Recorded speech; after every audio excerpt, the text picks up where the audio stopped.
Hey everybody, I am back again for another interview, and this one I'm really pretty excited about. And I don't mean to say that I wasn't excited about the other ones, but this is my newest friend, probably Donald J. Babb.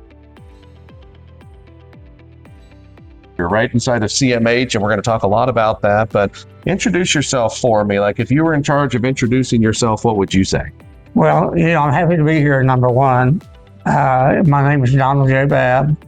I was the founding CEO of CMH, retired two and a half, 3 years ago. So nice to be back. Yeah. Matt, good to have you here. Yeah. Does the J, does it stand for Joe. James? Joe? Joe. Okay, I was going to guess it, but you gave it to me. Yeah. You gave it right to me.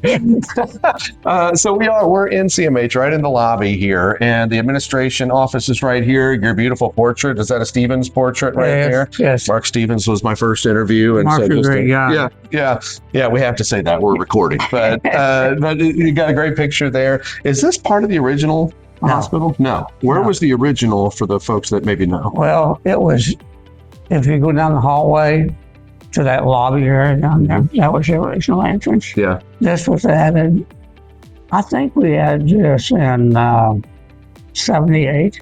Okay. Somewhere along in there. 78. Yeah. Okay. Wow. Or not 78, 88, 86. 86. Okay, that makes more sense. Okay, 86.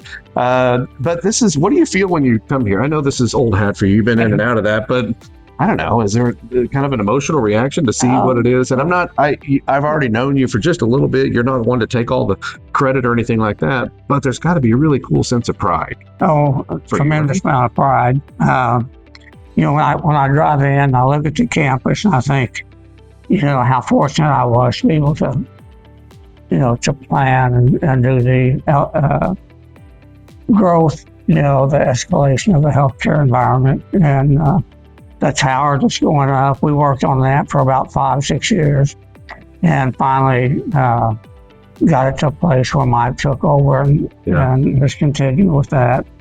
The dialysis center, we'd worked on that before I retired, and Mike's done a great job in picking up and going on with that. Yeah. So I think a lot of plans, hopefully, for the future.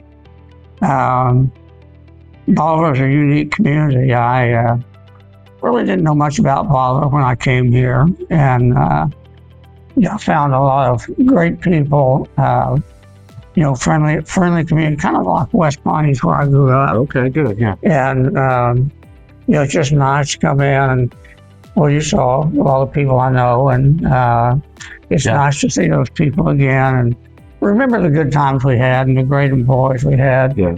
Many of them are still here. Yeah. So I think when I retired, we probably had about 35 of the original employees still here. Wow. Okay. After 41 years. That's fantastic. Yeah. That's another whole sense of pride there. And you talked about the growth, and we're going to get to a place. We just want to start it at the hospital here. We're going to get to a place where we sit down and really get into it. But talking about the growth, even being able to look from this point and, like you said, across the street, and now it's not just a hospital; it's an entire campus here.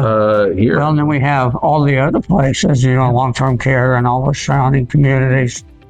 The clinics, home care hospice, all those programs. Yeah. It was kind of interesting because when I started growing the hospital, people say, well, that's not part of your service area. And I said, well, it is now. It is now. And had a friend, we were in Rotary one day and I had done a presentation and he held his hand up and he said, Don, he said, it sounds to me like you're trying to take over all the health care in this area. I said, yeah, absolutely. That's what we're here for. Was I not clear on that? Yeah. That's what I was going for. But, we've been fortunate to have the growth, have the recognition, have the, be able to recruit the people that are here now. Yeah. Mike worked with me for 20 years. Yeah. Started as a young kid. Yeah. He worked in so many different areas. Yeah. Great guy. Gary Fulbright. Oh, yeah. First CFO we had. And he just retired not too long ago either. He was here for a long time. He retired, I think, the year after I did. Okay. Then Kathy Mulder was my first employee. Wow. Well, and I kind of wanted to take a walk down that little employee picture wing there. Good. All right. So I want to walk down this hall in particular. Of course, you said this was off of the main lobby, but the actual This was the original lobby. The original lobby was over there. But we're surrounded right now by this medical staff portrait gallery on both sides. And I don't know, what was the initial kind of recruiting process for you? You're trying to build the hospital. Well, we're surrounded by a lot of good folks. If it hadn't been for this gentleman, Okay. Dr. Kuhn, yes. Dr. Kuhn was from Bolivar, was at Gopher Medical Program in Kansas City. He was the director of the family medicine program. Okay. So Ben said, if you get approval to build the hospital, I'll come back. And so he brought Keith Wright and Bill Donnell with him. Okay. And we started with 5 docs.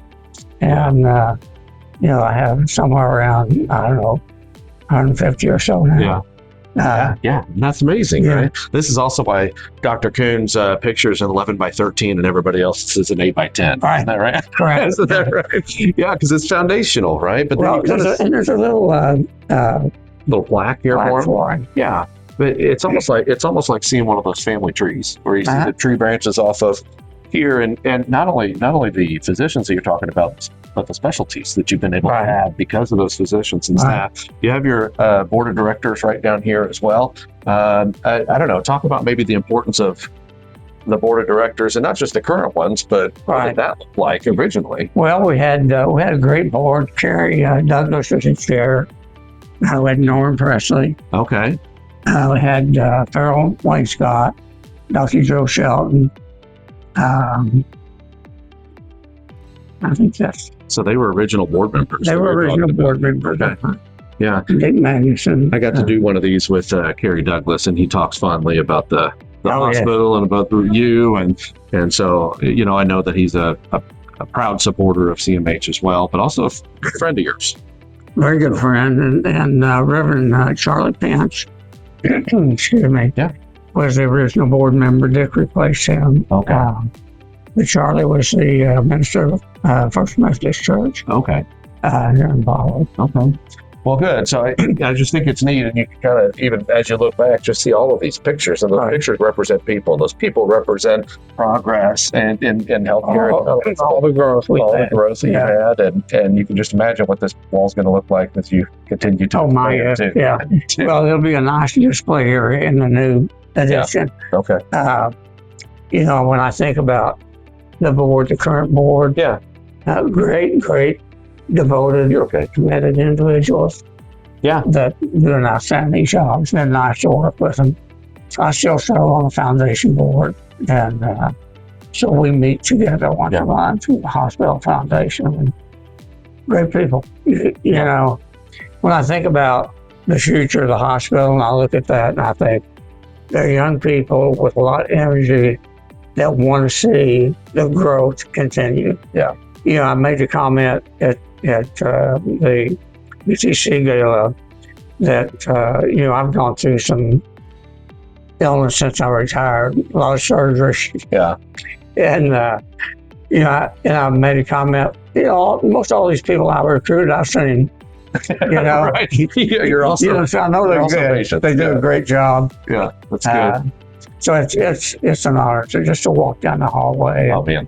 That's awesome. Realize where we started and where they're at now. This is a really cool thing. You're integral to build up, and I know that they love seeing you here as well. Let's go to another one of the CMH properties. We're going to go to a nice little boardroom there. We'll sit down and we'll have a conversation. We'll talk about more of this, but also more of you. Okay. All right? Sounds good. All right, so we're back now with Donald J. Babb here. We are downtown at the CMH Administrative Center in the boardroom with a beautiful CMH backdrop here, but thought this was probably a better spot to maybe just sit down and let's have a conversation here again. But I want to pick it up right here. We talked a little bit about CMH and the history of it, but let's start even further back. You said you're from West Plains. Right. Are you born and raised in West Plains? No, I was born in Piedmont, Missouri. Piedmont, Missouri. And we moved to West Plains. I don't know, I think I was in third grade.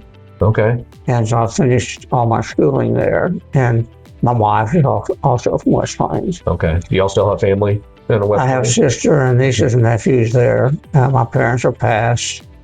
Carrie's parents are passed. So it's just, spouse, siblings, and we don't get to see each other like we used to. I talked to my cousin the other day who lives in Kansas, and she said, "You're the patriarch. Why don't you call a reunion?" I said, "Well, if you want to make calls, that's fine. I'll do it." Yeah. You know, but we don't see each other like we used to. Yeah. Which is sad. It is sad. The technology though has proven to a point. You could video call, Sure. and see, be transported to another place almost immediately. But so we just talked kind of off air just a little bit about your daughter, and she was a great student. What kind of student were you? Define you, maybe growing up. Were you one of those good students? I was average. School bored me. Yeah. And now when I got into college, it was a lot different. I mean, that's what I enjoyed. Yeah. But I started out with a degree in medical technology, Okay. in lab, Yeah. and radiology, and then decided I wanted to go into the administrative side. So I trained under a good friend for a couple of years and went back to Ohio State. Okay. And did my advanced training there. So you wanted to work ultimately in the lab? I did, yeah. Actually, kind of an interesting, in the military, I kind of specialized in chemistry and pathology when I was doing lab work. And so overseas, because I had the background in pathology, I had to do all the autopsies. Okay. And so any unusual death, I had to do an autopsy on. So that was kind of a real learning experience. And it reinforced the knowledge you have to do healthcare, and healthcare is so exciting to me. I think people that go into it, have an ambition to help people. Yeah. And that's like the foundational part. I just want to take care of people. Yeah. How I can do that is maybe multifaceted, but you just skipped forward a lot of years from the growing up. Can I go backwards just a little bit again? What was childhood like? Oh, it's great. I had a brother. My brother was 2 years older. He passed away a few years ago with a heart issue, but we were 18 months difference in our age. Oh, wow. So we were close all the way through school. Yeah. And then after school, he had scholarships. He was a good athlete. And decided to go in the Navy instead. So he chose a different route than I did. But we had a great time. So you graduated when? 58. And then went to service? I went in service in November of 59. Okay. What created that in you? Well, I was getting ready to be drafted. So you thought, I'm not going to the Army. So I enlisted in the Air Force with a couple friends, and it was probably one of the better moves I've ever made. You learn so much when you're young, and you think you know everything, and you don't want to listen. They teach you how to listen. They teach you how to listen. They do. They teach you structure, discipline, and that was a thing that I needed, like everybody else. That's right. My age. I think, this is a moment in history that we talk about, but I think a lot of the young people today probably don't realize it. But just how you described it, I was going to be drafted, so I may as well go. Right. And that, just kind of the state of the country at that time. Like, and I don't know if there was a stronger idea of patriotism at that time anyway. Like, I don't know. You'd speak better than I would about that. But just that was in it with the boys, like, I'm going anyway. Yeah. I may as well go. Were you excited about it? Yeah, I enjoyed it. Okay. I did. Good. I spent 6 years in, and spent 2.5 years overseas in Africa, and we lived in Casablanca. Wow. And we had we actually had 3 hospitals. We had the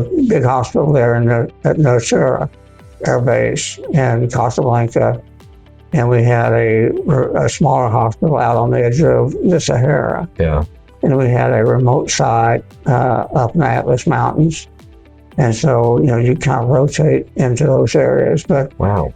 The Moroccan government told the Americans that, we don't want your base here anymore. So we closed the base down, and that would have been in 63, latter part 63 when I came back. But I always figured in helping close the hospital down, I learned a lot.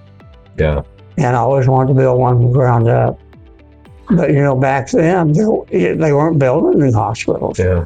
They were building updates or replacement, but to build one from the ground up and start it wasn't happening. Yeah. And so when I had the opportunity to come here Yeah. and do this job and build it, get it operational, and start hiring people. And, Kerry Douglas was my right arm when we were doing that, because he helped me write all the policies, Yeah. the bylaws, everything, medical staff bylaws. And I had a good friend, Dr. Joe Spears, down at Kabul, Missouri, who helped me do some initial recruiting. Okay. And so, it's one of those things, if you don't have a broad view of healthcare, you're not going to get those things done. Mm-hmm. And you have to have friends that help Yeah. you. But we had a strong board, a very committed board to start with. Well, let me. So, and I'm trying to get a grasp on the timeline. So you went to the service. You were in for 6 years. You went out. Did you go back to West Plains, or did you come here? Went to West Plains. Okay. And then from there, I went to Houston, Missouri. Okay. And I was there for 9 years. Texas County over there. Yeah. Yeah. Was there a hospital there at the time? Okay. There was. So we spent 9 years there. And then actually, a young lady that worked for me was a daughter of Farrell Wainscott, who was on our original board here. And she was my dietitian. Okay. And that's how I met Farrell, and actually how I got the introduction here. Yeah. It was through Farrell and a friend of mine in Kansas City. And so. Okay.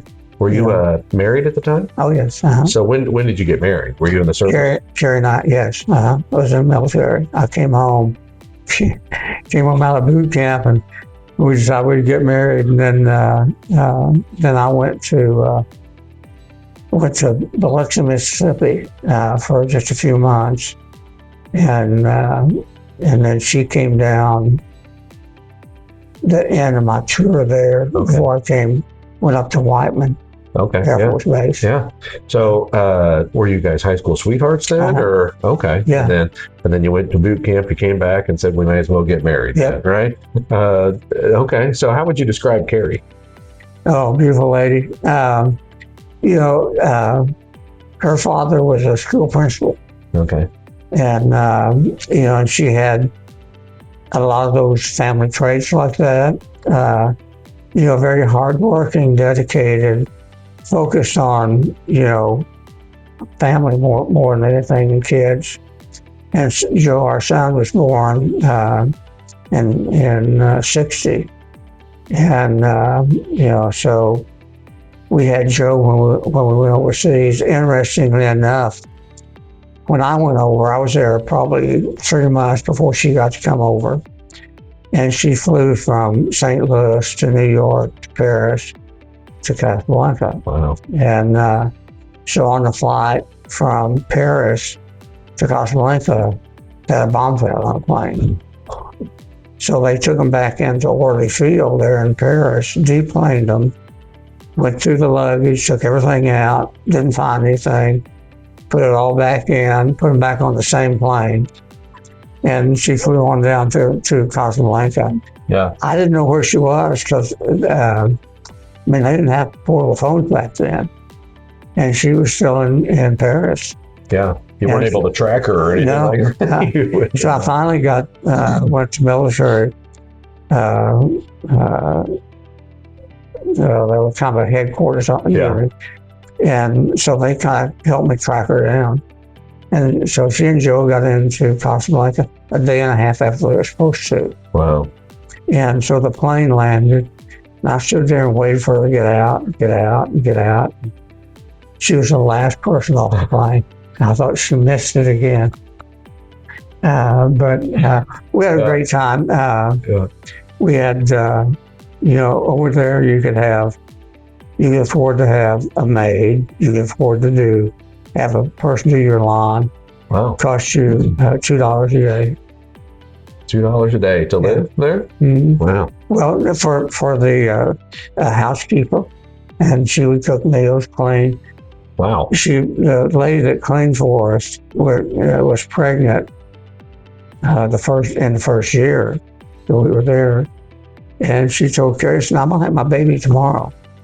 And Carrie said, "Well, you just take off how much time you need." She said, "No, I'll be back to work the next day." And honest to goodness, she had that baby strapped on her chest, and she was back to work. Wow. Scrubbing floors, doing whatever she typically did. Needed the money. Different lifestyle. People here think that we have poor people, and we do have poor people. But we have people over there that had nothing. Nothing. That didn't have money, didn't have food. Average wage that military paid those people was 11 cents an hour.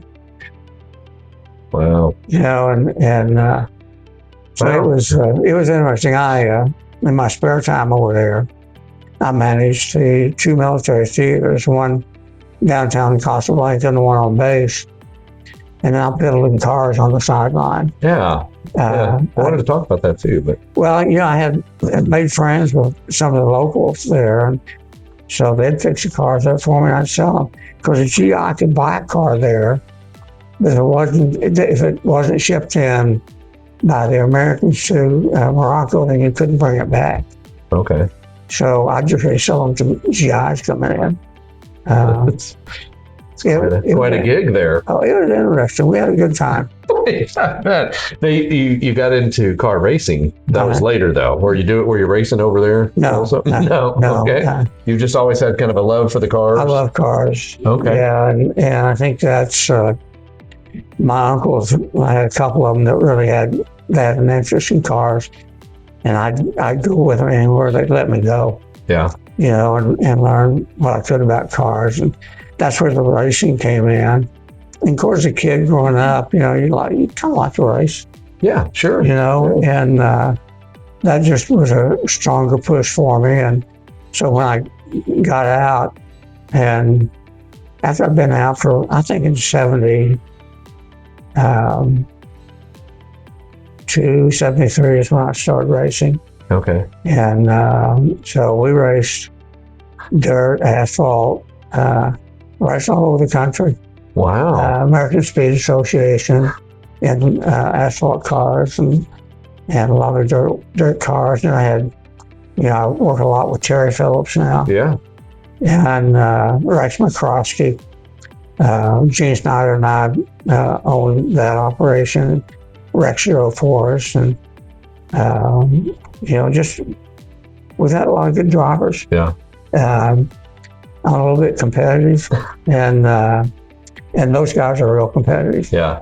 And you still enjoy going and watching, and you go up to Wheatland, we were talking earlier, go up to Lucas Oil. And yeah, I used, before I had my illness, I'd go to wherever, New Mexico or Arizona or wherever we'd be, I'd go. Yeah. Just take a long weekend and go, and I loved it. Do your kids love it also, or do they? Joe likes it. Yeah. I always thought I'd get Joe to drive. Yeah. And I had these cars, and I said, Joe, you need to drive this. Okay, Dad. And he'd come to me a day or two later, and he said, well, I can't drive it. And I said, well, why? And he said, Mom won't let me. And so every time I talked into it, she'd say no. No. Well, talk about your kids, too. You talked about Carrie just a little bit. So what do they do? And what do they? Well, Carrie, our daughter, Christina, is married to Neil Chaunter. He's an attorney. He was a partner in the Strong law firm. He did medical malpractice work. Okay. And he was with them 26 years. He retired in January this year. Okay. Where's that at? They live in Springfield. Springfield, okay. And they have 2 daughters, Amy and Lottie. And Neil's from England. Okay. Funny story. When Chris was at Drury, she took a year and went to England to school. Yeah. And so we carried that to her to St. Louis, put her on a plane. And I said to her when you get on the plane, I said, "Hon, we want you to go and have a good time. Travel. Don't bring an Englishman home with you." And she did. She did. She did. But, he's an outstanding individual. So they own Springfield Brewing Company. Oh, okay. And they have like four different locations that they own. And we were in it with them to start with, and then we sold our part to them. Okay. What's the relationship like with a medical malpractice attorney and the hospital CEO? Is that Oh no! I mean, you work hand in hand, or? Yeah, I mean, it was good for me because I would learn about some of the stuff he was dealing with. Yeah. And I'd know, those things are going to get you in trouble. Yeah, so you knew what to watch out for. Yeah. And he was a great guy. He's a bicyclist. Yeah. He just got back from England. He and his paralegal who worked with him, and they did a 1,000-mile ride over there in 10 days. Yeah, and I'd rather drive a car like you. Yeah. and so he's planning on doing one from Canada to New Mexico. Yeah. To another, and to top it all off, he and Jim both got COVID while they were on that ride. Man. And so he did that ride with COVID. And he still did it, yeah. Wow. And then their kids? Emmy is 23. Yeah. She graduated from WashU a year and a half ago, and she's at Emory down in Atlanta, and she's in the accelerated nursing, master's level nursing program. And then she's either going into nurse practitioner or CRNA anesthesia. Yeah. Okay. And then Lottie is 20. She's at Northwestern, and she's a classical singer. Wow. She's getting a degree in classical music. Cool. And she also is kind of interesting. She has a minor in environmental works. I think she'll wind up going to law school. Oh, okay. For environmental That'd be all law. right. So, yeah. Great kids. Casey, our grandson, Joe's son, is he has a degree in computers and art. He does a lot of arts work. Okay. And he's got 3 degrees, and he works from home and doing artwork and computer work. Yeah. And his wife is a teacher at Lee Summit. Oh, okay. That's where they are? They live in Warrensburg. Okay. She goes back and forth. And then Corey, Joe's daughter, is an accountant and works in Springfield. Okay. What's Joe do and his wife? Joe retired from the military. He was a intelligence, military intelligence. Wow. He was attached to the stealth. And so when they left, he left. Gotcha. So we never knew where he was at. Yeah. So he spent 22 years in the Air Force. He was in Afghanistan, Iraq, and South Yemen, plus a lot of other locations. But he retired, went to work for the Department of Defense, spent 22 years with them, retired last December, moved back home. Good. So it's nice having him close. Yeah, I bet. What's the we talk about kids and we talk about legacies. What's your legacy you're hoping that you leave for your kids, grandkids? Well, I think the big thing is that, education is number one, and teaching them how to be a good person, fit into the environment that we live in, and be productive and do something positive in your life. Yeah. And we've tried to, to teach that to the kids as they grow up, and they've all done that. Chris, I didn't finish on Chris a while ago, but Chris got her undergraduate degree in biology at Drury, and then went to England and worked in a rehab hospital there for a year. Okay. And then she came back and she said, Dad, I don't think I want to go to medical school. And I said, that's fine. What do you want to do? And she said, I want to do what you do. And I said, no, you don't. And she said, yeah, I do. I said, well, get your degree.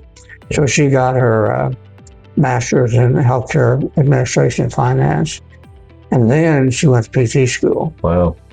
And she doesn't do any of it anymore. She used her business background because she runs the SBC organization. But the kids have a good education, and that's one thing that Carrie and I really push them on. Yeah. And you can't get them to do something they don't want to do, but you can encourage them. Yeah. It's similar. I did this with Carrie Douglas, and I asked him about legacy and what do you want the kids thinking. And it's similar to what you said, try to set the kids up for success, but impact the community, but don't just take from the community, also give to the community. I can't just take, I've got to give. And I wonder if that was part of the mindset whenever, I'm going to fast forward a little bit, whenever you're like, okay, let's build a hospital. Part of the mindset is, it's not just, it is definitely a giving to the community of what we're doing. And so how did you get how did you get from Houston, Missouri to Bolivar, and where did this idea come from? And at the time, you said they're not building hospitals at the time, especially rural healthcare, right? And Bolivar would have been considered very rural at that time. And so talk to me about that. How did that come about? Well, the board that we talked about earlier, the original board members and the community went to the state for approval to build a hospital. And they went to a comprehensive health planning agency, which was local, that did local health care. So those plans had to be approved by that group before you got Medicare or Medicaid. Okay. And interestingly enough, I was on that board. Okay. Served as a board member. And so I was on it when they presented. You were on the board that they were presenting to get funding for it. Yeah. Oh, okay. And at that time I had no idea that I'd have an interest. And so Carrie came and did a great presentation on where they're at, the need, community support, Dr. Ben's commitment to come back. And so it was approved. And once they got the approval, then we had to go to the state for licensure, had to go to Medicare, Medicaid. I mean, it was a process. Yeah. And, I was fortunate enough, I served at that time on a lot of those committees, state committees. And so it was a real honor to be offered the opportunity to come here after we'd gone through all that and what they had done. And I don't think the community, and maybe they did, I don't know if the community realized how much work they had done to get us to the point where we could build it. And Cheeseby, Dunnigan, at Polk County Bank, and John and Jim Sterling were involved heavily in that. Mike Stevens. Okay. So there were a lot of local leaders that were involved in that. And then Kerry was the chair of the board when I interviewed, and he was the chair of the board for probably 20-some years. And I said earlier, Kerry and I were kind of tied at the hip because, I had to write all the policies, procedures, and buy all the equipment, set up all the criteria to run tests, and and then find the people that were skilled to do that.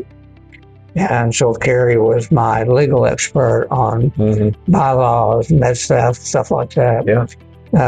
Had a great working relationship.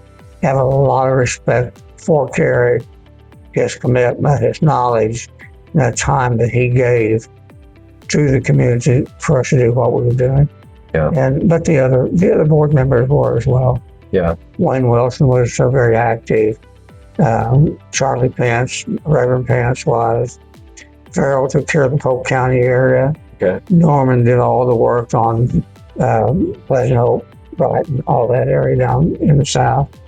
And they had a good combination of committed individuals who really worked for our community to get the approval. Yeah.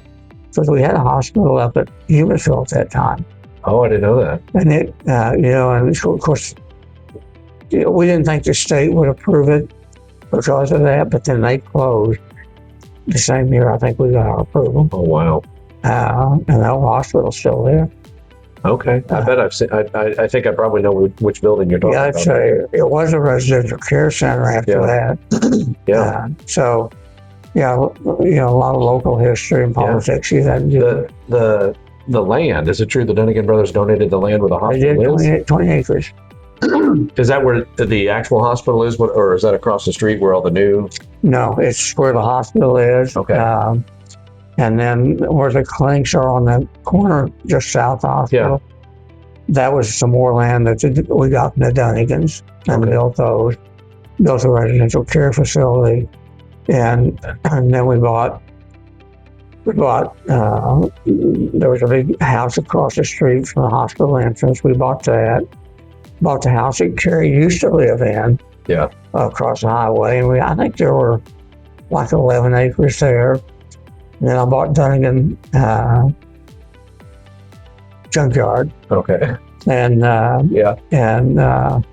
so we had all that area over there. Plus, then I bought from Delbert and June Simpson the other 16 acres that goes back over the hill to the west. Okay.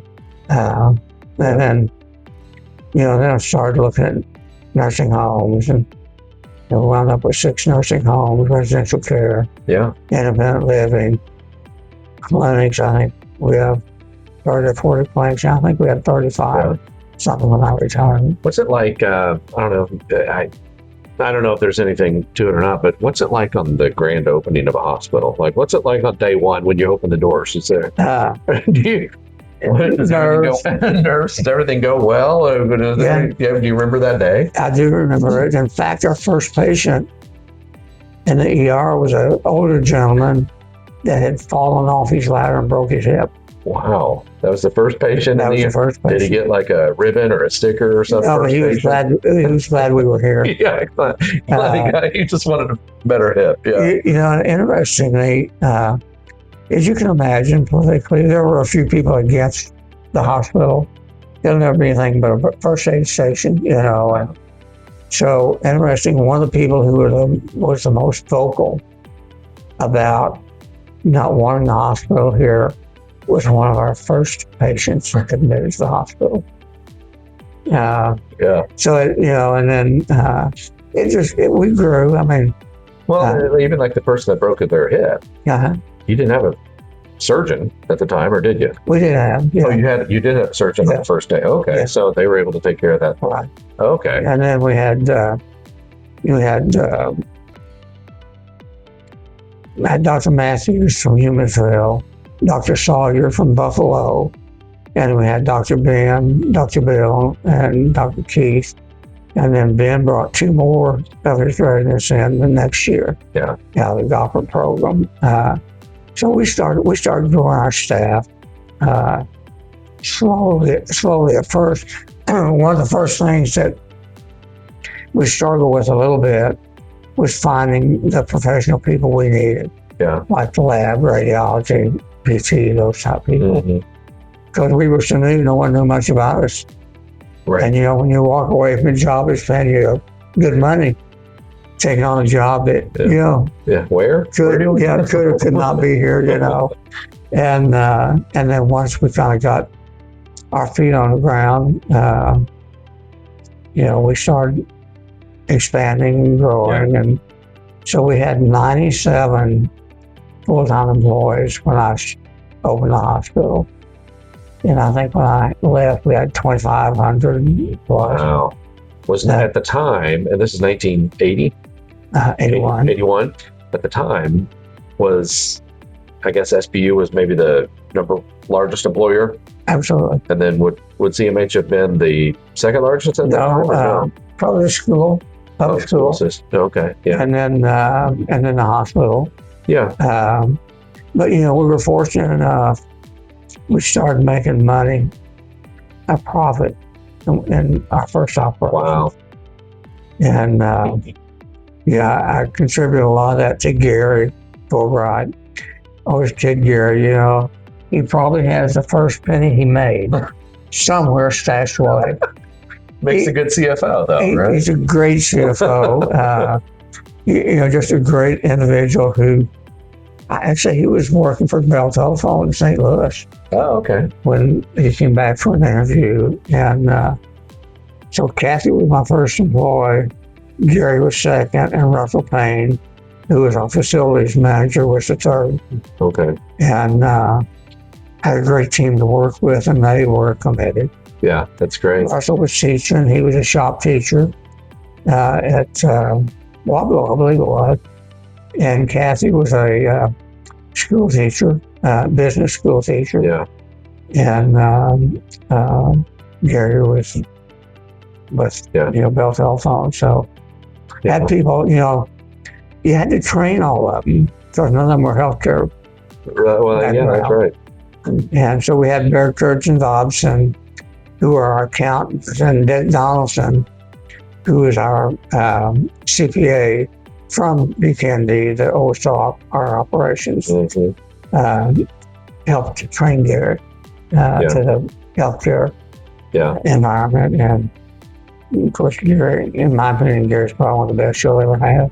Yeah, Gary and Jolene, they were like second parents to me growing up. Their son Justin was one of my very good friends all through childhood and school, and so I always loved Gary and Jolene, and still love seeing them when I can. So, and that but that's kind of what it takes to build a healthy organization. Right. You got to find good people and then teach them how to do the job. And I tried to find people who were local that were trained in nursing and physical therapy. Linda Marshall, Dr. Marshall, his wife was my first PT director. Okay, wow. And he moved here the same year Carrie and I did. Okay. Dave Strader and his wife moved here the same year I did. Interestingly enough, Dave and I we're good racing buddies. Okay. But Dave was stationed at Whiteman Air Force Base, so was I. Yeah. And our son Joe was stationed there with himself. Yeah. Just a lot of history. And Jerry and I lived in Farmington, Missouri for a short period of time. Dave was from Flat River, Missouri. Is that right there? I don't know if I know Farmington. It's about 5-6 miles from Farmington to Flat River. Yeah, a lot of connections there. And I had several of my employees that had worked with me before at the hospitals that came with me up here, and that helped a lot because I knew what they could do and I trusted them. And because you have to give them the independence to where they can operate and do what they're supposed to. Sure. And you have to have people you can depend on, and I was fortunate enough to have that. Yeah.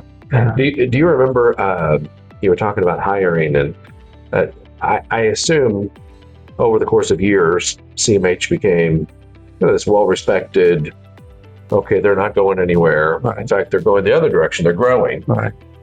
Was there a moment maybe you noticed where physicians, specialists started to proactively come to you looking for opportunity versus having to go and pull? Yeah.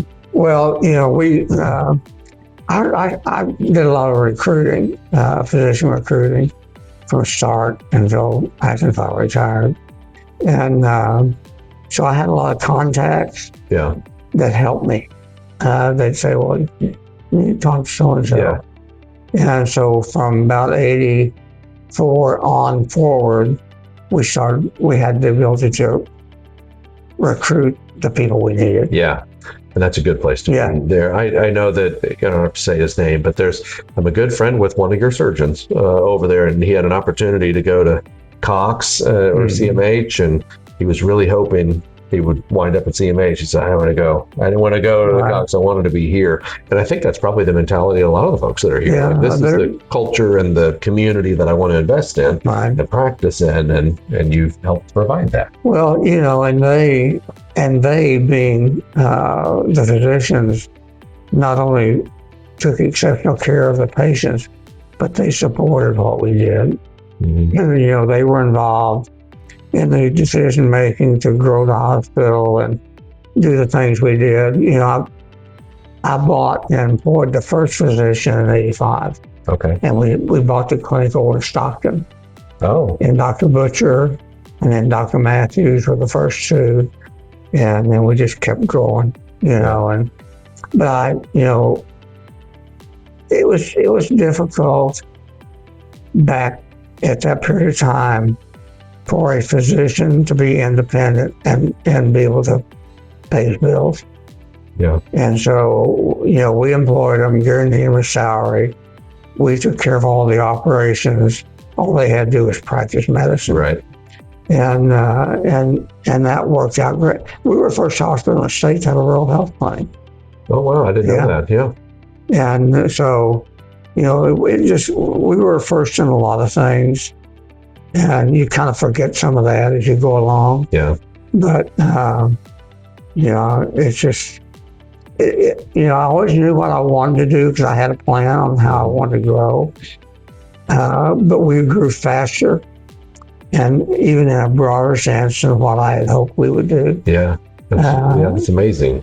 And, you know, part of that too, and I had the opportunity really to kind of hang out with you while we were doing the BTC gala and hear some of that story. And part of that growth came from adding Charlotte you know, to come help with BTC as well. And that was 20 years ago? 20 years ago. You decided, what was your vision? Well, I mean, we were to a point in our growth pattern where our growth was going to have to stop if we could not find the RNs and LPNs that we needed. And there was a shortage everywhere. Mm-hmm. So if we were looking for one, interviewing one, probably Mercy, Cox, Clinton, Lebanon, all these others were interviewing that same person. Yeah. And so I thought, well, the only way we're going to get what we need is start our own program. Yeah. And so I was aware, I had a lot of contacts in Houston, a lot of friends that said, because I knew Charlotte was down there, and I'd text them and say, how's that program going? Well, it's going okay. And then it kept getting better, more positive responses. So I just called her one day and told her, you know, who I was and where I was at and what we wanted to do. And I asked her, do you have any interest in expanding your program? And she said, well, yeah, probably. So she said, well, we can talk. And so we met the first time and agreed we wanted to do something together. And then it was a process of getting all the eggs in a row. And she had to do a lot of work with the state licensing board to get that.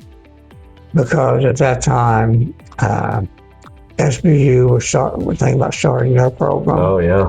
And Cox and Mercer were expanding theirs. So there was some opposition, but, you know, when we went to the state with it, they were very supportive. And Charlotte is a great manager, a great recruiter of the right people. As I said in the meeting, you know, 95 to 100% of her employees pass their exams the first time. Yeah. Yeah. You know, you and Charlotte share a similarity just in the time that I've gotten to be with you, but you really invest and care for the people that are surrounding you. And I think you guys, you know, part of the secret sauce to maybe both of your leadership styles is surround myself with the good quality people that are as invested in what we're doing as I am. And I think that's worked out for you well. So yes, you know, a lot of those people you're talking about are still here. Yeah. You know, and Mike has a great staff. A lot of the people have the historical knowledge that it takes to keep an operation growing. Yeah. And Charlotte, same thing. Yeah. You know, and Charlotte's been a great partner. We helped her financially to get started, and it's paid us back thousands of times. Yeah. And the number of people that she's put through that program is unbelievable. Yeah, and growing. If you remember, I mentioned, when we started that program, we had 20 nurses that applied. Yeah. This picture here? Yeah. This is going to be great, isn't it? Yes, yeah. I mean, very proud of that. They I got to go on the tour. Gave me that, when I retired. Mm-hmm. So when they gave you that picture? So, and that was, how many years ago did you retire? Well, maybe almost 3 years. Almost 3 years, but they already had the rendering and everything like that. Well, I mean, we worked on that for like 5-6 years to get the design that's there. Yeah, you're looking forward to the day of the ribbon cutting, I would say. Yeah. And how cool will that be? That'd be a nice time. Yeah. I mean, for the community, that's going to be an exceptional facility. Yeah. Oh, yeah. And you turn the corner and head towards and it's just there. Yeah. Like there's no mistaking where it is. It's beautiful. It's pretty. Yeah. But there's going to be some neat work done there. And I like the personal touches too, or the things that maybe you wouldn't have even thought about. Whenever I went on the tour, like the outdoor eating space, so you can kind of have that outdoor space. But then you also have upstairs, I really liked the birth center area where that's kind of all, they were talking about how, you have if you had to, have a C-section or whatever, you have it here and you go, there's your room, right? You're not going through halls or, and that was really cool. Yeah. It's well designed. Yeah. But you're a lab guy. What'd you think of the lab? I walked in, they said it's absolutely. Yeah. I mean, it's phenomenal. Yeah. It's we had the lab at the hospital. We had a lab at the Cancer Center, the Douglas Center. Then we had a regional office out in the Broadway building. Yeah. So they're kind of bringing all that together now. Yeah. No, it's going to be great. How many new employees are you expecting that you'll need to have? I don't know that I know the answer to that. What about specialists or physicians? Well, physicians, I mean, they've had several since I retired. And they're recruiting, in fact, they're recruiting today as specialists. Today? Yeah. Okay. That's why we couldn't get across the street. Okay. I got you. Yeah. So. Yeah. What's it like to recruit a specialist? What's that process? Is it like a high profile athlete going on a recruiting trip to OSU? Yeah, pretty much. Because you're competing against probably every hospital in the Midwest. That's right. For that person. And so if you can't show your best face, then you're not going to get them. Yeah. That's right. And Donna Shelby is probably one of the best recruiters that I ever worked with. That's part of that good team we were talking about. Oh, yeah. It was kind of funny because Donna worked in IS and really was good at what she did. And so our recruiter retired because she was married and just pregnant. Mm-hmm. And so I was recruiting for someone to fill that role. And so Donna called one day and came by the office and she said, "Can I talk to you?" And I said, "Sure." I said, "What do you want to talk about?" And she said, "I'd like to apply for that recruiting position. I said, "Okay." I said, "But Donna, you don't have any experience." She said, "Well, no, I don't." But she had worked in a clinic for me for a long time too. She said, "But I know the docs in the clinics." And so we talked a couple of different times. And I finally said, "Okay, let's give it a try." And she has just hit the ground running, huh? Yeah. She's so, and she's so genuine and truthful with the physicians and their families. Mm-hmm. You can recruit the physician, but you have to recruit the wife as well. And she does a great job with that. Yeah. I put Don up against anyone. That's great. Yeah. Yeah. It's kind of interesting. I was sitting here looking at that thinking, when we opened the hospital, our first year, we just did a few $1 million in revenue. And when I retired, we were between $500 and $600 million. Wow. Yeah. And that continues to grow. Yeah. And, And I do a whole series like this called "Why Do You Call Bolivar Home?" kind of a thing. But really, for you, it's what has the community meant of Bolivar to maybe CMH, but also what has CMH meant to the community? Talk about maybe that relationship. Well, I think the community, and I was thinking about this the other day. The one thing you have to do is really get, the population of your community and surrounding community aware of who you are and what you do. And we had the volunteers, and we had as many or more volunteers in our program than Cox and Mercy had, and they were from all the different areas around us. Yeah. And that to me was one of the biggest positives that we had, was the volunteers who lived in the community and talked about what they did, what they knew, what they saw, and then you have community people. I tried to hire as many local people back here as I could, because that's what you need to understand the community and the service you provide and how you provide it. And so that was, it wasn't an easy part because you had to find the right people. But those people were so positive, and then that just generated that thought throughout the organization. Yeah. And we built a heck of a place. Yeah. The culture here is, I'm going to believe you until you prove me wrong. Yeah. And here's your opportunity. You show me what you can do. But, I've been fortunate enough in my background with military, because in the military, you could work in any clinical department you wanted to if you weren't busy. So I got to rotate through ERs, surgeries. We had OB. We had all the things that the hospital had to have to operate. Yeah.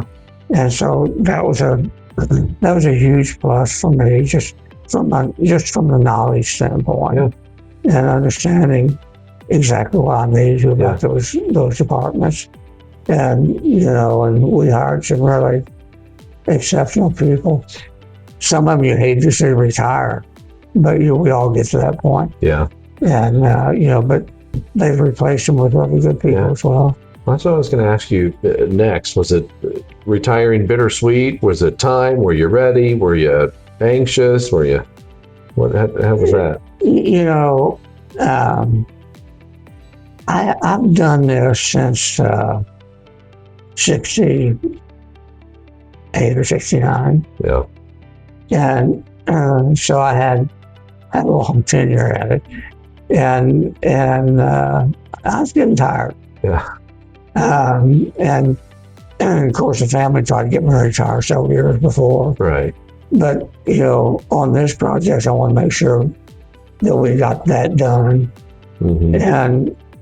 But I didn't think I had 3 years left in me that it would take to build that. Yeah.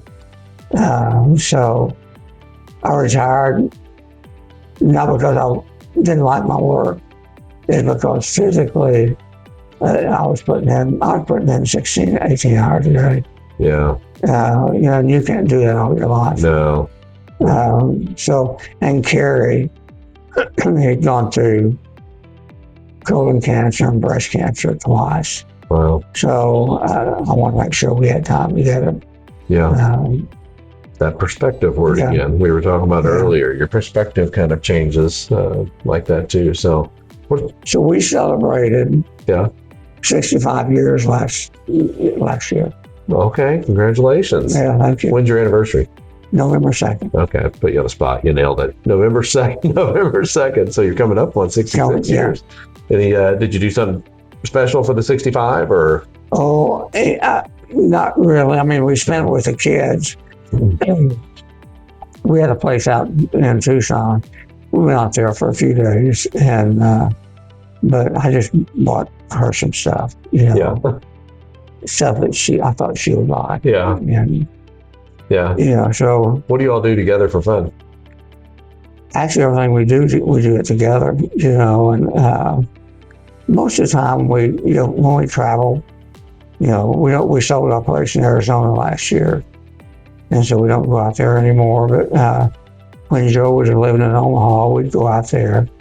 Chris and Neil have always been here in Springfield, so Yeah. we have a family close. I got tired of traveling. Yeah. Because when I was doing this, I was gone a lot recruiting. And I was recruiting all over the country. And, Carrie's one of those people that she loves her family and she doesn't want to travel. She wants to stay home. Yeah. And I like that because, I was home all the time. I was working. But, she was a great supporter. Very involved. Carrie was my first secretary when I started building the hospital. Okay. So there was no money to hire a secretary or anyone else. Yeah. And so I had to go back to Farmers Home Administration where we got the part of the loans and get them to advance me enough money to hire a secretary and a finance person and Russell for the plants, facilities. And so Carrie did from the early summer until like October with my secretary. Didn't pay her anything, and she made all my appointments for me for interviews and did you work well together? Oh yeah. Yeah. Okay. And she would make meals for the board when we had board meetings. Sounds like my wife. My wife would be very much like that. Yeah. Yeah. She would be very much like that. Yeah, I mean, it's a family commitment when you do that. When you do what you do. Yeah, that's right. And I've never said much about all the work Carrie did because she didn't want me to. I'd like to recognize her for that, but she just slapped my hands. Yeah, that's amazing. Well, I feel like we've covered a lot of ground. Did you have anything else you wanted to make sure we get to, or do you feel like there's any areas that No, I think we've covered the general opening comments, where we got to where we're at opening and the growth from that period on. So, I feel very comfortable with what we've covered. Okay. I appreciate you doing this, Matt. Yeah, no, I believe me, I'm the one that appreciates I love the time and I love the story. I love the history. And this is, the way I've said this to a lot of folks is, I grew up here, and a lot of the people. In fact, I think I knew at least of everybody on, who I've had the opportunity or been blessed to be able to sit down, but I've never sat down and visited with folks. Right. And that's what I love. I love the relationship and the people part of it. And so the people part of it to me is the fun part. Me too. I enjoyed meeting, until I retired. I interviewed all of our people before we hired them. All of them, huh? Mm-hmm. Yeah. They probably love that. Yeah, I did. Yeah. Yeah, because it gave me a sense of whether or not, they would fit into our culture. Yeah. That's right. We got some really good people. Well, I appreciate you taking the time and being flexible with it. And again, hopefully you all enjoyed this time here. I know that your name precedes you, right? It's people know the name, but I think the person's even bigger than the name. And so it's been my pleasure being able to get to know you, and thank you for your impact on the community and the people. And not a lot. You probably hear that a lot, but a lot of people maybe haven't had the opportunity to say that. And Bolivar, without your impact, I won't even say CMH, because your impact goes bigger even than just the building of the hospital, but Bolivar, the community, without your presence would be, sorely lacking in several different areas. It was a total pleasure and honor for me to do what I did, because it was a life dream for me. Yeah. Well, you've been blessed. I have been, no question about it. Yeah. Well, thank you very much. You're quite welcome, Matt. Thank you. Very nice to meet you, and thank you for all your work. I thought you all did a great job out at the Oh, BTC event. thank you. Yeah, that was fun. I had never seen you do.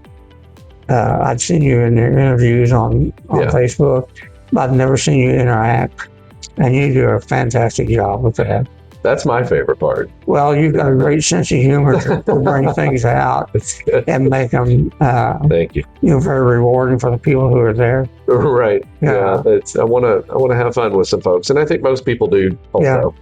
I love talking to people. Yeah. That presentation that night, I made a lot of notes. I didn't use any of them. Because you get up there and you think about all the people here that you know, the purpose of it, and what's important. Yeah. And That's right. and that's kind of what I tried to hit on. Donald, Joseph, Babb, Joe, not Joseph. you're like my mom, Joe. Joey. This is literally Joe, huh? Uh-huh. Okay. Yeah. So mom would always say, "This is Donald Joseph." I said, "Mom, my name's not Joseph." She said, "Well, it's supposed to be." I said, "Well, you didn't get it on my birth certificate that way." Well, my name is Matthew, and my mom was brokenhearted. Whenever I started school, I went to school and just asked everybody to call me Matt. And so I don't know why. I just changed my own name, and she was so devastated initially that I was no longer Matthew. But Now, Mom, she never called me Don, and that's what everybody calls me. She called me Don. And I always knew when she called me that I had to answer.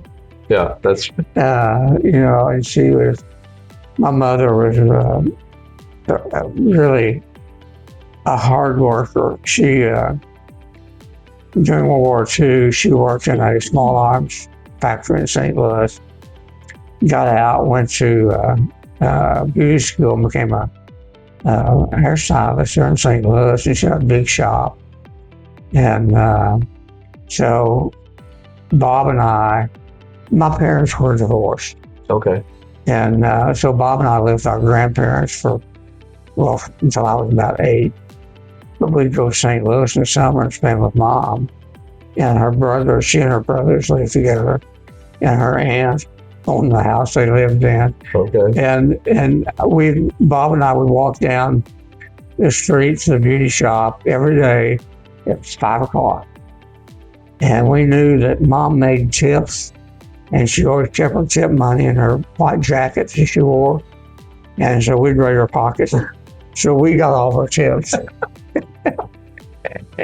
And that was such, we had so many good memories. Yeah. Is that hair salon still standing there? I don't think so.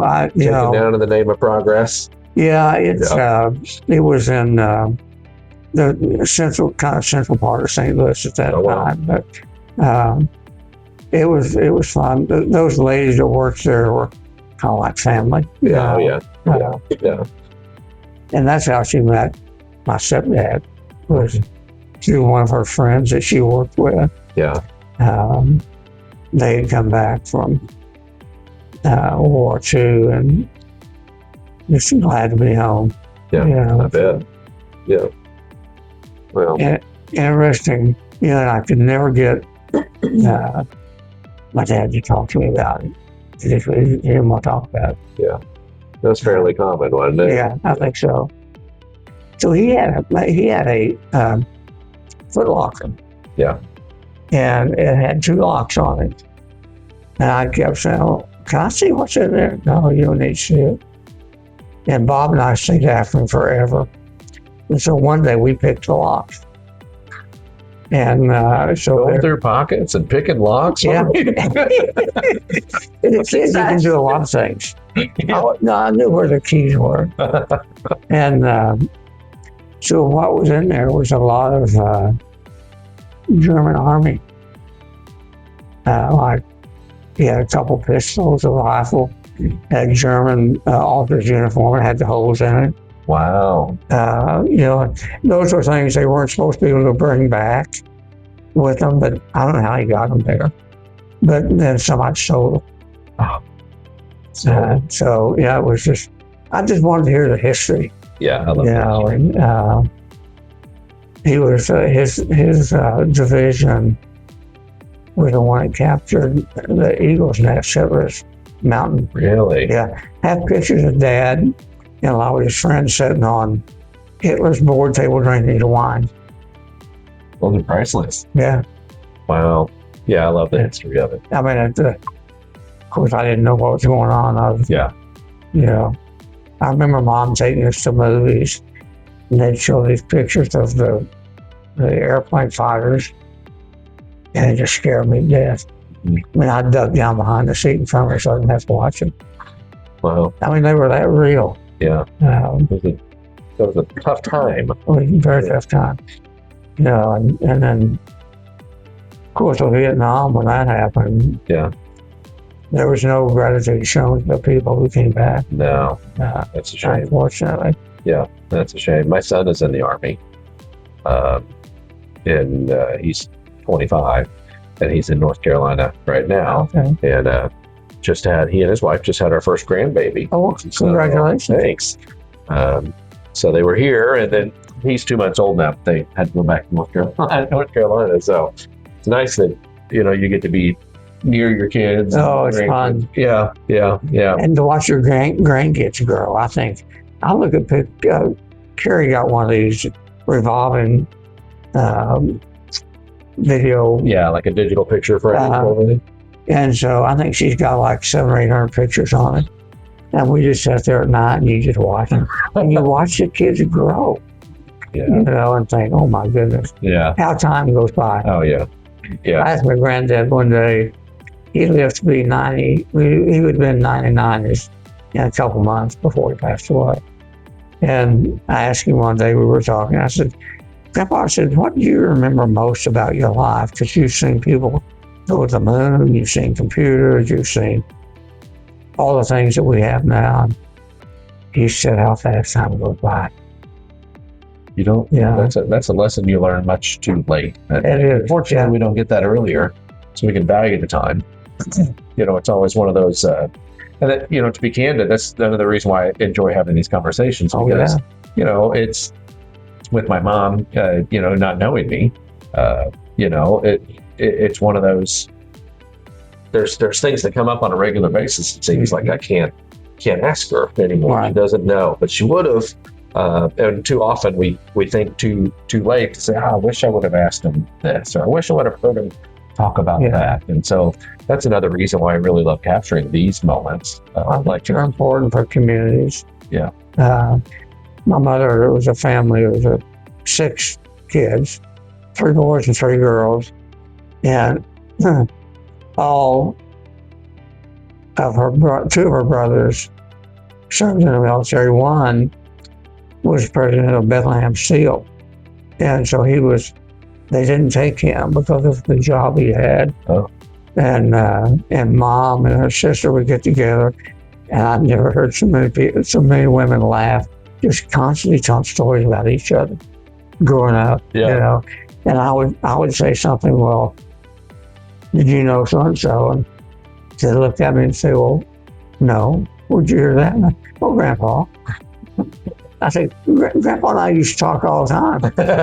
And we did, Yeah. And it was just so much fun to be around him because I learned our family history through him. How old were you when he passed? I was probably, 68. So I would have been 38. And see, I think that's fortunate. I think I was 10 when I lost my second grandpa. Yeah. And I it's not, envy's not the right word, but I wish I'd have had those moments later, so I could ask him questions that were deeper than a 10-year-old. Yeah. Well, my other grandfather, he passed away. I was probably like 7 or 8 years old. I don't have a lot of history on him. Yeah. But he was a banker there in Piedmont, Missouri. And, I've looked up where their burial plot is, where my dad's burial plot is in Piedmont. So I'm going to make a trip over there. Yeah. And just visit the grave sites. Yeah, my grandparents on one side were buried down in Gainesville. They came from Gainesville, Missouri. They lived most of their life in Kansas City, but then buried back in Gainesville, Okay. little town, little cemetery in this town called Romance. There, but my kids, we were talking about the other day, I need to make a trip down there. My kids have never been there, and I haven't been there in decades, probably, at this point either. And so I think that's important. Well, interestingly, Carrie grew up in Elijah, Missouri, Okay. which is about 15 miles from Gainesville. Down in the hills, Yeah. down in the sticks. Yeah. So Dock Mill on the North Fork River, if you come out of the entrance to Dock Mill on the Highway 160, if you went straight over the road, you'd be on their farm. Wow. It's pretty down there. Yeah. Yeah, she grew up down the farm. Yeah. Well, this was fun. Thank you. Yeah. Thank So you. that's. Did you need something? I just have my normal questions. Okay. She wants to. Sure. Okay, so first of all, because we do the Why Do You Call Bolivar Home, you've been all over the place, but do you consider Bolivar home? Oh, yeah, absolutely. Yeah. Yeah. I mean, you've been here for a long time, so Yeah. like, you have every right to call any place home, but Yeah. does it feel like home? Like you, I know No you went to- question. Yeah. You know, West Plains, I think about West Plains, but my parents aren't there anymore, and Carrie's parents aren't there anymore. Yeah. And we've been here, well, we lived here in Bolivar 43 years. Yeah. You know, so yes. And the reason we moved to Springfield is that, you know, Carrie's health wasn't the best. And it was just too much for her to keep up with. And, you know, we hired housekeepers. Yeah. We should go on behind them. Yeah. You know, and you're probably the same way. But it was, our reason to move was just to simplify our life. So in Bolivar, I mean, it was a lot of work, Absolutely. but did you get the sense of like homey community, like, Oh, yeah. you know, like within like the church family or Yeah. this community family and all? Did you get that piece of what Bolivar offers too? Absolutely. Yeah. You know, and that Charlie Pence, who was on our original board, was a Methodist minister, and I always grew up in the Methodist church. And so, you know, getting involved with the church was easy. Mm-hmm. And the members who were on the hospital board were very active in the community, so they helped introduce Carrie and I. Mm-hmm. And Chris, our daughter, was into everything. Yeah. And so, yeah, I mean, if somebody asked me what my home was, I'd say Bolivar. Yeah. Yeah, and that's a good question. I've never been asked that before. What about like, what's your favorite meal? My favorite one. Meal. Oh, No matter what point of your life, if you were like, this is my favorite meal, like whether it was something like maybe your grandma made or maybe something Carrie always made that you were like, I'm glad that's on the menu, or anything.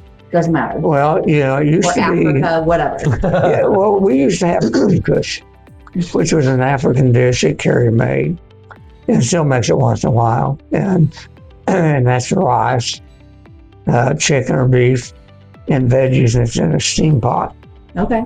And it was real healthy. I like those. You know, we used to fix a lot of, I like to grill. So we do a lot of steaks and chicken. And I was never a fish person until about 3 or 4 years ago. And after I went through this, I thought, I can't eat that heavy stuff because it doesn't go down very well. And so I eat a lot of fish. And Carrie always fixes beans and either corn on the cob or green peas. And she makes homemade bread. And, you know, we eat that a lot. And then we go down to the brewery, SBC, and we probably eat there 3 nights a week, you know. And I always have, I always have cashew chicken, or I have fish and chips. Mm-hmm. So yeah, I don't have a huge menu that I eat from. And for breakfast, people think I'm crazy, but I have cottage cheese, some grapes, some green pepper sliced, and a couple pieces of bacon, and maybe a couple little slices of oranges, and that's it. There you go. Yeah. I try to eat healthy. Yeah. Because I couldn't get my health back eating the way I used to. And yeah, I don't. I hope I don't have to. I'm sure that'll be a thing that some doctor sometime will tell me to start paying attention to. But yeah. Do you think he should start now? Absolutely. Yeah. But I like the steak. Yeah. And well, I like steak too. yeah.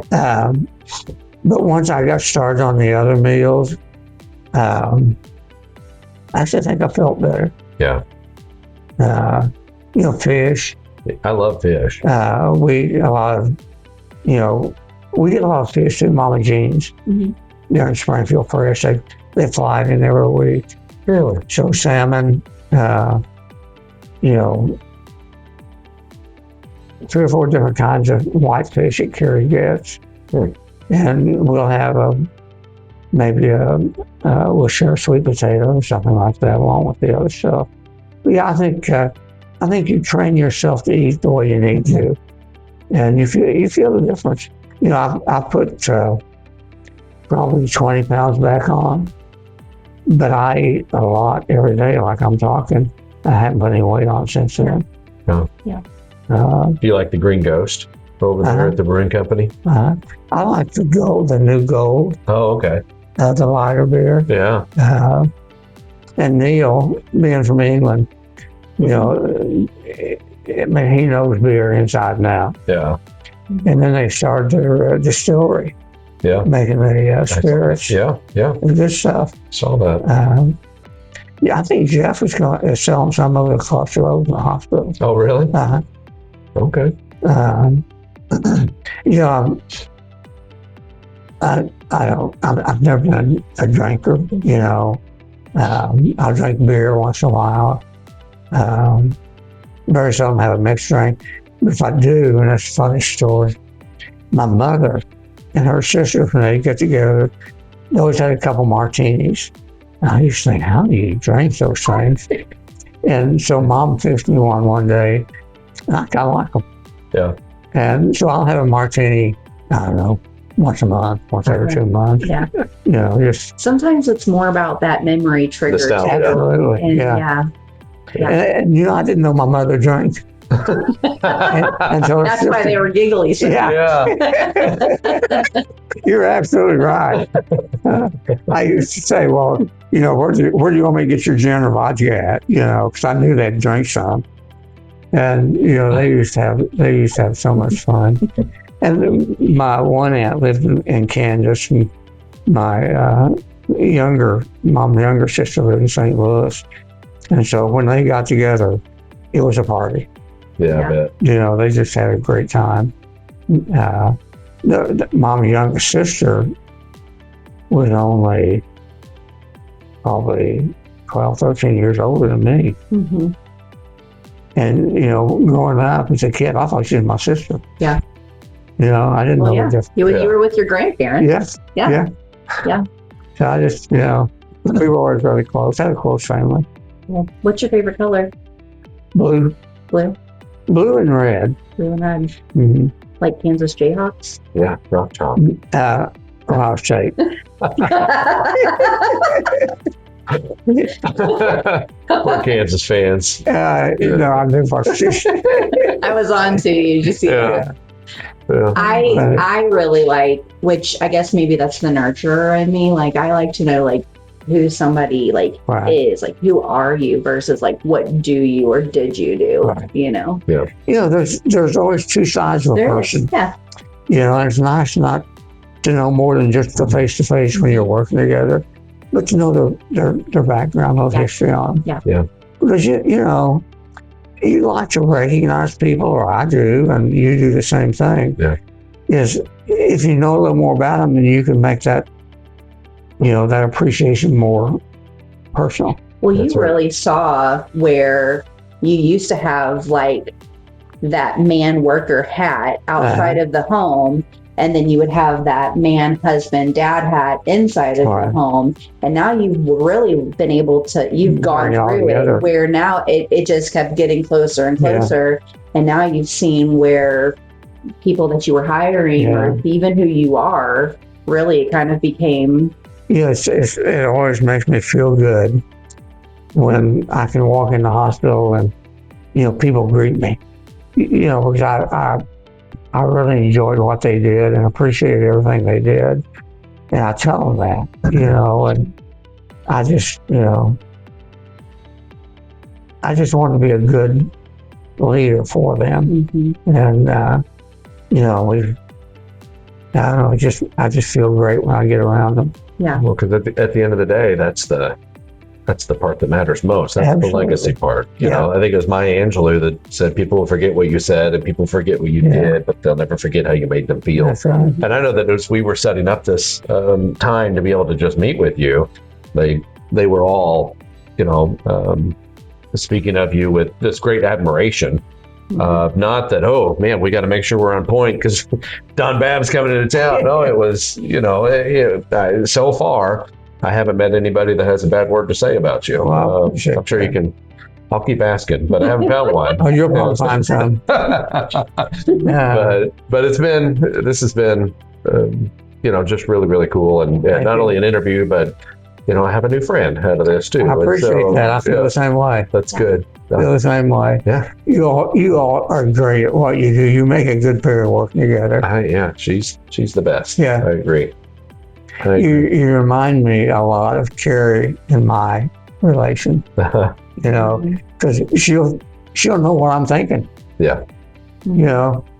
Yeah, I'm going to MC an event tomorrow night for the Humane Society, and I've told this story 4 times this week already, but I can't believe you didn't know. We were at the final planning meeting earlier this week at the Dunnigan Estate, and they're like, okay, Matt, do you need anything else? And I was like, no, I'm good. And she normally comes to those planning meetings because she'll ask questions that I am not thinking about. And she'll say, yeah, we just need to make sure there's bottled water. And they're like, got it, bottled water, we'll have it. And she said, do you have a hand towel or something like that? Did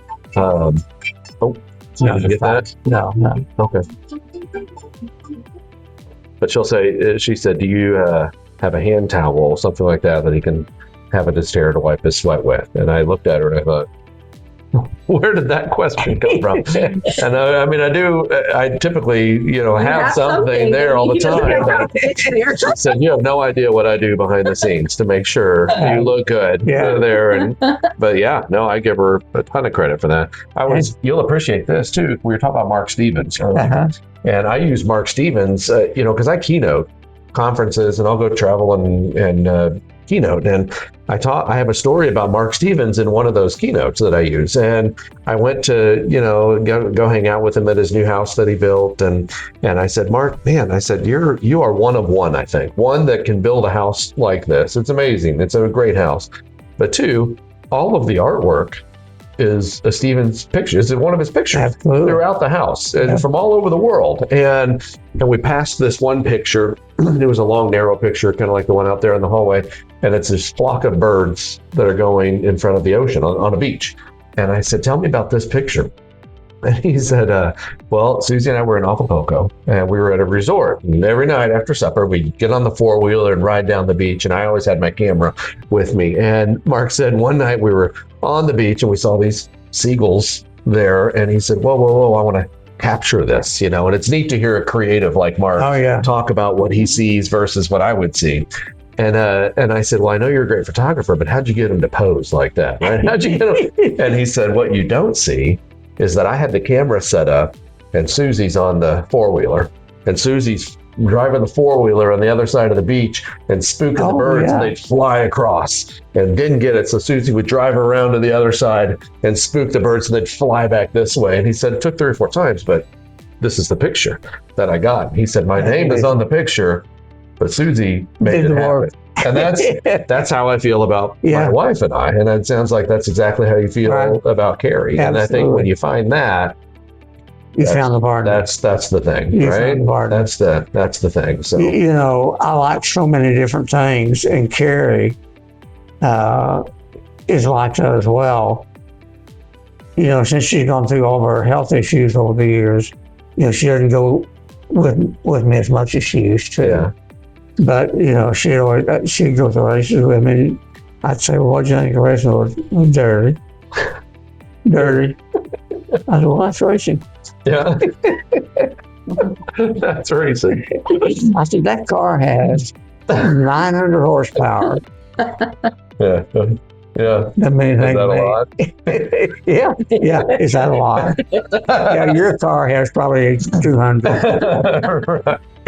Yeah. Well, Donald J. Babb, thank you for Thank you. meeting with me, and I just appreciate you very much, and Appreciate you and I hope taking you the time all to do it. enjoyed it and the Thank you. conversation, and hopefully we can maybe get together and have lunch. That'd be sometime, great. something like that.